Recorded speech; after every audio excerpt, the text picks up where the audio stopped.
ভুগবো আর কি। আমি এদেরকে দ্রুত গ্রেপ্তার চাই এবং এদের দৃষ্টান্তমূলক শাস্তি চাচ্ছি।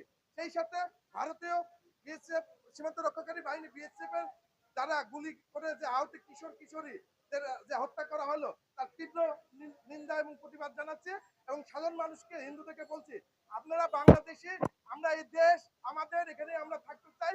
আমাদের উপর যতই হামলা আসুক আমরা বুক সাহস নিয়ে তার প্রতিবাদ করব, প্রতিরোধ করব এবং প্রশাসনের সহযোগিতায় দুষ্কৃতকারীদের এরকে প্রতিহত করতে চাই। এই দেশ পালানোর কোনো সমাধান নাই।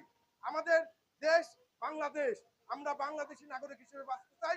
আমরা হিন্দু, আমরা বাংলাদেশী নাগরিক। আর সর্বশেষে আমি এই প্রদীপ কান্তি দে, রাজেশ নাহা, জয় রাজবংশী, রনি রাজবংশী সহ যারা আমাকে হামলা করেছে তাদেরকে দ্রুত গ্রেপ্তার চাই এবং আইনি আওতায় এদের দৃষ্টান্তমূলক শাস্তির দাবি জানাচ্ছি আপনাদের মাধ্যমে। ধন্যবাদ।